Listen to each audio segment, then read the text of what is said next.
What is going on, ladies and gents? It's your boy Neosynthesis, and I'm coming at you with an update to the Zoodiac that I promised I would have made a few times by now.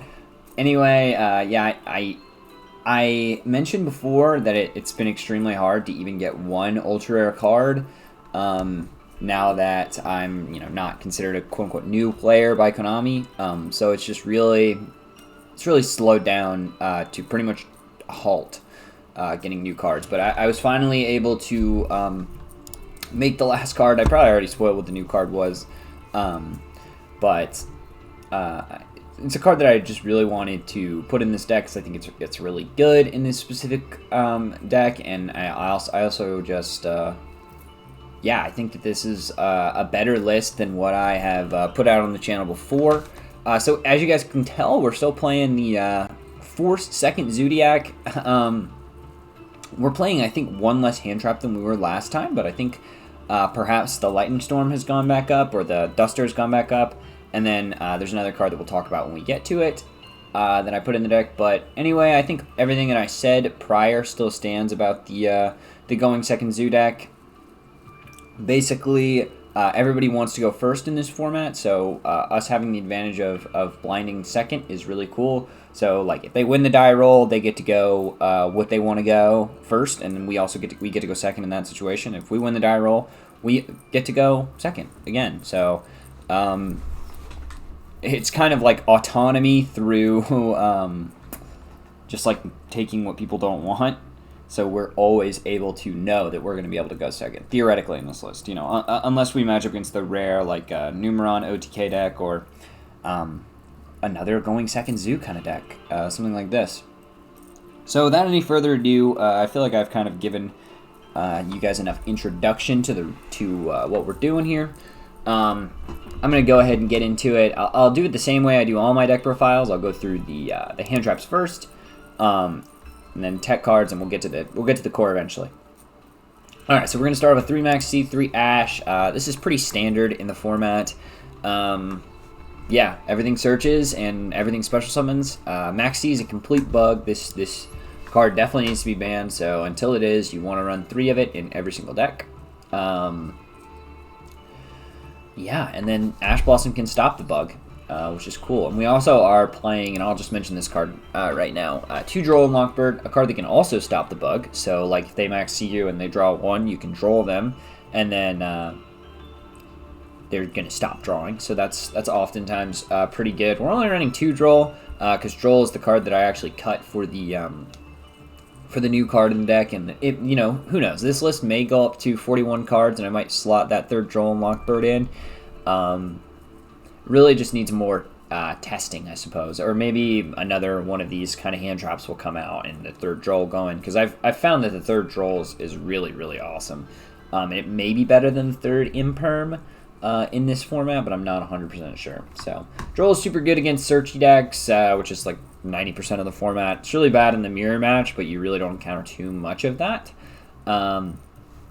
Next on the list, we're running triple... Alright, yeah, we'll get to the new card last. We're running triple Nibiru. I feel like it's pretty obvious Nibiru is like a blowout against a lot of decks. Anything rogue that special summons 5 times and you Nibiru them, they pretty much lose instantaneously. And yeah, that goes with like a, even like a Zoo deck usually can't play around Nibiru super well.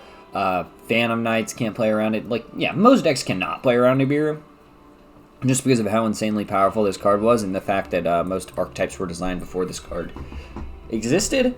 So anyway, yeah, I feel like Nibiru is pretty self-explanatory. It's so powerful. Alright, we're running triple Imperm. Yeah, being able to negate 1 effect oftentimes can turn your opponent's hand from a combo hand where they can kill you to a complete brick. So, Imperm is super sweet. Being able to activate it on our turn is a big plus, and even if we do draw it and we can't activate it from our hand, like say a scenario we draw it for turn going second, we can still set it, and it's not a bad option at all defensively. Just being able to negate 1 effect, and then having the whole quote-unquote Imperm column negating other spells that get slapped down in there carelessly. So Imperm is a super solid card, and we want to max out on the best hand traps we can.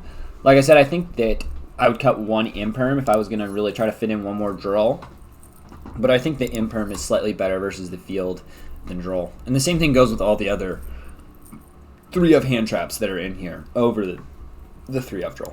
All right, and then finally, for the new card we've added to the deck, Dino Wrestler Pankratops. So, I wasn't around when this card came out, but I know that it came out as like a common, and it was insanely popular. Pretty much put in every single deck. We're just going to read the effect, but I'll go ahead and just explain it real quick. Basically, it's like a Cyber Dragon effect that we can tribute it and destroy and target and destroy one card on the field. And the actual text says, if your opponent controls more monsters than you do, you can special summon this card from your hand. Like I said, there's the Cyber Dragon effect. You can only special summon 1 Pankratops per turn this way, so the card's limited, so we're typically not going to be feeling that restriction. And then we can tribute 1 Dino Wrestler monster, target 1 card our opponent controls, and destroy it. We can only use this effect of Pankratops once per turn. So, yeah, that's awesome. That's really, really good. Just being able to, as itself, be like a 2600 beater. So sometimes maybe if your opponent, ends with a really, really, really weak board, this can be like a key to finding an OTK, or perhaps this card deals with a super degenerate floodgate like this. I'm pretty sure this card will work under Skill Drain because we can tribute 1 Dino Wrestler card. Yep, it will work under Skill Drain. Will out Skill Drain. Yeah, this card's pretty good. Being able to grind through back row, grind through monsters. Essentially, it's like a hand trap that makes itself a body on the board. So I think it's pretty obvious why that is good. I've actually seen. I do like a good bit of research for these deck profiles, so I've been looking through a lot of topping lists, and all of the pure Zoodiac, or a lot of the pure Zoodiac topping lists that I've seen lately have been running Dino Wrestler Pankratops. So it is a card that I definitely want to include in my deck. And I already mentioned the reasons before, but I think that this card in practice has been getting me more wins than something like the 3rd Draw Unlock Bird. Just as like a generic standalone card that actually like progresses me in my game state. Like the hand traps pretty much just stop my opponent, but Pankratops theoretically has the ability to be a 2500 beater, which a lot of the times is all I need to win the game, because of like the idea of Zoodiac is getting the deck into like or getting the game state to a more and more simplified state, which is kind of the same thing as Eldritch, except for this deck is like a little less degenerate than Eldritch because we're not turning our opponents' things off. We're just better at generating resources than them. Anyway, I'll stop talking about Pankratops now. I just figured I'd give a thorough explanation because this card has not been featured on the channel. Alright, for the going second cards, we are running 1 Duster, just because Eldritch is super, super popular again now. I feel like it's kind of coming in waves. So, like it's like one weekend it's all combo, one weekend it's all Eldritch. So I'm back on the Duster. I think Duster and Storm are pretty vital right now in the format, just because back row decks are like the least interactive thing you can go up against. We run so many hand traps that are like not particularly good versus Eldritch, so we definitely want to run at least 3 like back row disruption cards. And then if we were playing like a tournament, obviously with this deck, we would want to include things like Twin Twisters, things like the 3rd Lightning Storm, just more Eldritch hate. Eldritch is just is an annoying deck, and you can side against it very well. And there's a lot of cards in the main deck that are not good versus Eldritch, right? So we'd be able to set our Nibiru's, our Droplets, our Imperms, and we'd be able to put in hopefully Eldritch hate cards like Skullmeisters and like I mentioned before, Twin Twisters and Lightning Storms and things of this nature. So yeah, that's pretty much that. You have to run these cards, unfortunately, right now in the format. I would love to just be able to take them out, but if you're playing a going second deck, your win rate into Eldritch will be so bad if you don't have these cards, at least in your deck. The win rate against Eldritch going second already not the best, but against everything else, it's pretty good, so it definitely counterbalances. And then you can definitely grind Eldritch out, but we definitely want to be able to have at least these cards as a potential draw for us. All right. Anyway, the next quote-unquote going second card we're running is Forbidden Droplet. So Droplet, just now you can't respond to it if you discard the proper types. Having attack and negating effects. This card's insane.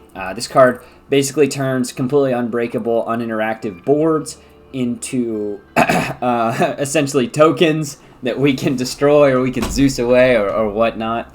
So yeah, you definitely need to be maxing out on 3 Forbidden Droplets. This is like the best going second card in the game. If it's not, I'm just forgetting. I mean, hand traps are not counting. So this is like the best going second non-hand trap in the game, in my opinion, because we just don't talk about the bug. And then we run 2 Called by the Grave. So hand traps are actually so broken right now that we want to run this. I've done a lot of experimentation with Crosshead Designator. I don't really love it that much. The ability to stop Nibiru is nice, but Nibiru is not as common as graveyard effects. So yeah, we're opting for the 2 Called by the Grave instead of the Nibiru to deal with that kind of stuff. I feel like it's just slightly better. All right. And then, I didn't mention. I guess I'll talk about that later. Sorry, I'm getting out of order. All right. And then we'll finally get into the engine cards of the deck. All right, so as you guys can see, we have not changed up our Zoodiac lineup. We're still running the 10 Zoos. So we're running the 3 Thoroughblade. Thoroughblade just says if this card's normal summon, we can discard a Zoo and then draw a card. Super sick cycling ability. Discarding Ram is like the start of a combo that I will go over once we get to the extract stuff.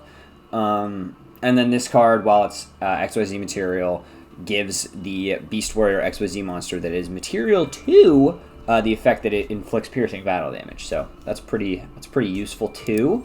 Ram just has the effect that if it's destroyed by battle or card effect, we can target 1 Zoodiac monster in our graveyard except for Ram and special summon it.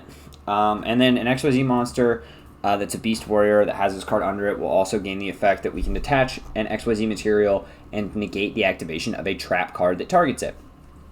Boom. And then Whiptail is the final quote-unquote good Zoo that's left. If you guys don't know, there's a lot of Zoo cards that are forbidden. Anyway, Whiptail just says that as a quick effect, so when this card's in our hand or on the field, we can attach this card to an XYZ monster whose original type is Beast Warrior, and then cards that are equipped with this card, like as a XYZ material, cards that have this card as XYZ material, not equipped, those are different keywords, gains the ability that after damage calculation, you banish the monster that battles. So that can be good for getting rid of, giant defense position monsters that you have no way of getting over, or like, say something just needs to be banished, like a Herald of Perfection or something you've already negated, and you just don't want him to be able to just bring it right back. Yeah, Whiptail is super clutch for that. That's why we run 3. Obviously, also the stats are pretty good. I guess I'll run through the stats once I do Bunny Blast. So Bunny Blast's effect is just basically kind of the same as Ram's, except for special summoning instead of special summoning a Zoodiac, it's going to just add a Zoodiac from the graveyard back to your hand. So not quite as good, but definitely still good enough. And yeah, there's a reason we only run 1 Bunny Blast. It's just the worst too. And then it has that same kind of effect that Ram has, except for instead of negating like trap cards, which are pretty prominent and oftentimes do target your monsters, it just negates spell effects. So that effect almost never comes up, even less than the Ram effect does, and the Ram effect really rarely comes up as well. So I guess I'll run through the stats on these cards, because if you guys don't know, the way the Zoodiac cards work is any Zoodiac XYZ gains the stats of all the Zoodiac monsters that it has as materials. So if we have 1 Ram, it's 400, 2,000. And if we had a Ram and a Thoroughblade, it'd be 2,000, 2,000. And you guys can kind of see how it goes on from there. Like if we had a Bunny Blast, it's 28, 28. And we can add a Whiptail in there, and then it's like 4,000, 3,200, and yeah, you guys can kind of see the zoo cards can get really big. Oh, and I didn't mention this about Whiptail when I went over initially, but this card can actually also get you sneaky burst damage. So if you've got 3 of these in your hand, you can potentially add up to 3,600 damage to an attack that your opponent may not be thinking is going to be potentially gaming him or making your card survive and his card die. Yeah, Whiptail's super cool. Unfortunately, you can't Whiptail in the damage step because it doesn't technically change the attack and defense of the card because it that's like the Zoo's effect that does that, and it's not quite like a Forbidden Droplets kind of effect, which is a bit sad. If you could do it in damage step, it'd be way better. But yeah, you can't because that would be completely. It would be annoying, honestly. The Zoo deck would be completely different to play against. All right, and that's it for all the Zoos. The only card I haven't mentioned in the deck so far is Five Formation Tunky. This card just lets you search out the Zoo that you need. Pretty simple. Adding a Beast Warrior from our deck to our hand, and then yeah, they gain 100 attack, which doesn't come up too often, but it does come up sometimes. So yeah, definitely don't want to mess with the ratio too much with this deck. I would say if you're gonna build it. The cards that you need to leave alone. Oh, and I didn't mention Desires either, but this card doesn't have any this deck doesn't have any engine requirements. Like if one particular card gets banished from the deck, as long as it's not all 3 Ram and all 3 Thoroughblade or something like that, doesn't really matter. And then drawing 2 cards is completely bonkers. I think that this card will be forbidden in the TCG eventually, right? Because they just limited it in the TCG, and I don't know what ban list we'll be following and how all of this is going to work with Master Duel, but. Yeah, this card is completely unfair. It's essentially Pot of Greed in this deck, just being able to draw 2 with just about no restrictions. Literally the only restriction is that we can A, pay the cost of banishing 10 cards, and then B, we can only activate the 1 per turn. So, yeah, we're maxing out on this because when we see it, we win games. Yeah, that is that. I think now that's every single card in the deck. So, and what I was kind of saying before is that the cards you don't want to mess with, I already mentioned how good the hand traps and the actual traps and the defensive cards are, but those cards you don't actually have to run. But the cards you do absolutely need to run are the 10 Zoos, the 3 Tenki, and I would say you should run the 3 Desires too, because there's no reason not to, unless maybe you can't afford the super rare essence or whatever. But yeah, those are the essential vital core cards. The rest of the stuff is all meta dependent. I mean, in Monster Reborn, I didn't even mention Monster Reborn yet, but it's actually super good in this deck because you're limited by your normal summon a lot of the time. So being able to get an additional monster on the board for free, right? Because it's not like we have to use double summon and summon it out from our hand or anything like this. We can get that card for free from our graveyard using 1 card to get it back from the graveyard. So yeah, it's super good to be able to do that. And then obviously we also have Pankratops now in the deck as well. So this card, it becomes removable in a situation where we've already used Pankratops. Getting a 3K beater back sometimes could be game if you need to Monster Reborn Nibiru. Anyway, without any further ado, we're going to go ahead and move on to the extra deck. I think I've explained just about everything in the main deck pretty thoroughly by this point. It's probably the second or third time you've heard the explanations if you've been watching the channel for long enough. First off, we're just going to run through the Zoos real quick. So we run triple, so I guess I should mention at this point, all the Zoo effects basically say that once per turn we can special summon Zoodiac X, so whatever Zoodiac XYZ, using 1 Zoodiac monster we control with a different name as material. So that includes the other Zoodiac XYZs or anything like that. And then it'll also gain attack and defense equal to the attack and defense of all Zoodiac monsters attached to it as material. Alright, so I did mention that before, but yeah, all the Zoos have that effect, and yeah, you definitely need to know it. Making 1 card XYZ is super broken, and then obviously that's how they get their stats, so you definitely need to understand that. And as for Chaka9 specifically, she basically just says that we can attach 1 XYZ material from this card, target 1 Zoodiac monster in our graveyard, special summon it, but for the rest of the turn, its effects are negated, and it cannot be used as XYZ material. Okay. So initially, this card doesn't really stick out as too amazing, right? Being able to resummon Ram is something we do like to do, because Ram basically has its like floating effect, and then we can do things like self pop it on our turn and get another monster. The Ram will like float essentially, right? And then right, because its effects aren't negated in the graveyard, just like on the field they're negated. In this situation where you resummon it with Chakanine, so you can like make it float. And then, you can extend further, right? Because you can use the card that you summon off of Ram as XYZ material, just not the Ram itself. All right. All right, continuing down the list of, like, the useful Zoodiacs first.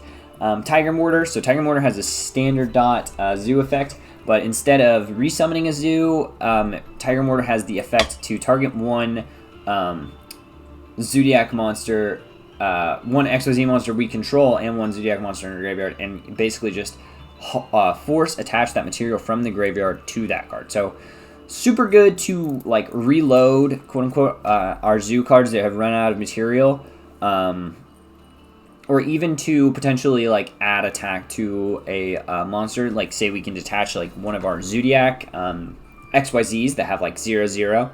Basically stats that they add to the XYZ monster, so we can detach one of those and get something from the graveyard that has actual statistics, making our monster a bit bigger. So in some instances you are wanting to do that, but most of the time you're doing like the bread and butter play, which I'll go over in a second once we kind of have revealed all of the Zoo XYZ cards.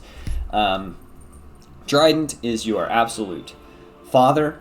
This is like the best card in the extra deck. It's like the reason you play Zoodiac. This is, this is like the only quote-unquote required ultra rare for this deck. Well, this and another card we'll talk about in the next deck, I would also consider required. But basically, all Trident says is that once per turn, during either player's turn, so a quick effect, we can detach one XYZ material and target one face-up card on the field and destroy it. So yeah, I already mentioned before, being able to pop Ram is nice on our turn to proc the Ram and further extend our plays. But most of the time, this is going to be like your prime defensive and offensive tool. Trident is limited for a reason, guys. I promise. Having access to the Raigeki break on legs over and over and over and over and over again is it's really hard to beat. Yeah, just trust me on that one. Zoo Trident's really good, yeah, I feel like I've probably spent too much time talking about what is the most obvious card in the extra deck. The next card on the list is Borbo. Borbo is super vital because it has the ability to attack directly. Nothing else matters about this card, yeah, being able to attack over giant monsters, hitting your opponent's face directly, you can sometimes hit him for cheeky games, but most of the time we're using this to summon Divine Sky Arsenal AA Zeus. I'm sure most of you guys already know that card's effect, but we'll go over it when we get to it. Then Hammer Calling is essentially just a Zoodiac we have in our extra deck to attach as material, just to get our Zoo XYZs more material. So it's not good per se. It's just really just in here just so that we don't have to detach the Ram or the Thoroughblade or the Whiptail from our Zoo card first, so we can leave some stats on it, which can help it survive or help us deal damage or whatnot. But Hammer Calling is, Hammer Kong's our worst Zoo. We just run it because it's a Zoo name. All right. And then we run one Drill Driver Vespinato. So a lot of times our Zoo XYZs will end up with 0 attack and 0 defense. So just being able to slap this card on top of any rank 4 is super cool. It inflicts piercing battle damage, and then when it's destroyed by our opponent's card effects, we can actually special summon one level 4 or lower monster from our graveyard, level 5 or lower monster from our graveyard. Obviously that secondary effect doesn't really come up too much. Just being able to like slap this on top of our monsters and deal a little bit extra damage is most of the time what this card is used for. Okay, and then I guess we'll talk about Divine Sky Arsenal A Zeus. If you guys don't know what Zeus does, Zeus just says we can special summon this card. We can XYZ summon this card using an XYZ, any XYZ monster as material as long as an XYZ monster has battled this turn. So, yeah, that's pretty dope. And then the effect of Zeus is that we can, as a quick effect, which is not once per chain or once per turn, we can attach 2 XYZ materials and send all other cards from the field to the graveyard. So key things here to note is that if your opponent activates an effect that's not like a Solemn Strike that's going to basically not be chain toable, they activate an effect like Imperial Impermanent, or Imperial Impermanence, Infinite Impermanence, we can just chain Divine Arsenal Zeus to that. Or like they flip Skill Drain. For example, after we activate the first effect of Sky Arsenal Zeus thing, assuming we have like 4 materials, we can attach 2 more materials, and Zeus will, yeah, basically it's like Chainlink 1 Zeus, Chainlink 2 Skill Drain, Chainlink 3 Zeus, Chain will resolve backwards, Zeus destroys the Skill Drain, and Zeus will actually proc for the second time. In that theoretical order, right? Because Skill Drain's no longer on the field. But that was just my example of like, Zeus is really, really strong because even if they have a disruption for Zeus, you can still, as long as you have enough materials, detach more materials from Zeus. So that's why we're running stuff like the Hammer Kong in the deck, just literally to get more materials onto our Zeus or our Trident, which are pretty much the cards that we want to be ending on, because they allow us to like play during our opponent's turn. And then we are running the F-Zero package, so not everybody runs this package, but I think it's completely foolish to not. This is like your very best turn 1 play. I know that this is like a going second deck, and you don't really want to be making very many turn 1 plays, but being able to get out. So basically this card is like a bridge card. We just summon this card so that we can summon this card. And then Drake of Future essentially just says that once per turn, when our opponent activates a monster effect, we can detach 1 XYZ material. If that monster is on the field, we negate the activation of the effect and take control of the monster. Otherwise, if it's not on the field, we just negate the activation. And then the other text on this card essentially says that it can't be destroyed by battle or card effect, which is super cool because we can just summon it onto a board and it can't get Lightning Stormed or Raigeki or Dark Hold if anybody's out there playing Dark Hold. Obviously, this card can get sent by Zeus because, yeah, Zeus is completely broken and it doesn't want to destroy things. It just sends them. Yeah, Zeus is really, really good. Obviously, this card can negate Zeus, but theoretically, in a world where the negation's already been baited out, yeah, Zeus is a menace. Zeus is just a menace versus every deck in the game, in my opinion, though. And then the turn 1 combo, I'll just go over it because I've gone over in all the other videos. Is if you open Thoroughblade and Ram, so these 2 cards specifically, you normal summon the Thoroughblade, ditch the Ram, put it in the graveyard, you draw whatever, a blank card, doesn't matter. You overlay into Chakanine. Chakanine detach the Thoroughblade, targeting the Ram, bring the Ram back, overlay the Trident on top of the Chakanine, use the Trident effect to pop the Ram that you resummon with the Chakanine, using the Ram effect to resummon the Thoroughblade, or the Chakanine, depending, like if you have another Zoo in your hand you want to discard, you can resummon the Thoroughblade, and discard a card and draw another card that way, or you can just resummon the Chakanine, and if you do resummon the Chakanine, we can overlay straight into F-Zero, so basically we just make this with 2 XYZ monsters of the same rank, so all of our Zoo XYZ monsters are rank 4, so 2 Zoo XYZ monsters will make Utopic Future, and then yeah, we can go into the F-Zero. So overlaying Trident and Chakanine into F-Zero is definitely super, super strong. The Omni or like the monster negate on your opponent's turn is nice. The destruction like protection is also super nice, and you run so many hand traps, so many defensive tools in this deck that, you know, this card is not expected to be able to do everything on its own, right? It is instead hoping to be supported by things like Ash Blossom or like a Pankratops or like a, you know, Droplet or Imperm or whatnot. Yeah, that's that. But this is like one of the best cards you can set up in like a simplified game state. And then we are running, instead of, so for a while there I was running the 3 Tiger Mortar, but I actually have switched to just two Tiger Mortar. It doesn't really come up too often, and we're running one Asuna the Earth Charmer immovable. So I'll just read this card verbatim because I know you guys might not be as familiar with it. So this card just says it's a link to, and it just says 2 monsters including an Earth monster. So super easy to make. One of the benefits of running this card over like another XYZ is that Chaka9 can like resummon a zoo, and then we can just link into Asa, whatever her name is, the Earth Charmer. Because it just says we can't use it as XYZ material, so we can definitely use it as a link material. And then this card basically just says that we can target one Earth monster in our opponent's graveyard. So theoretically, if we're playing like the mirror match or against Tri-Brigade, or there's actually a good bit of Earth in the metagame right now. We can just special summon it to a zone that this card points to. So either like the bottom right or the bottom left side of the card. Yeah, and it's super dope to just be able to basically steal like a 1900 beater in the case of like in the case of Tri-Brigade, we're stealing their Fractal, or in a Zoo mirror match, stealing their Trident is oftentimes going to be enough for them to concede the game, because you can like stack your own cards on top of the Trident and make it super hard for them to get back to that card. I guess I will mention the bread and butter play after this, kind of like how you are able to grind so well with this deck and kind of the point of this deck.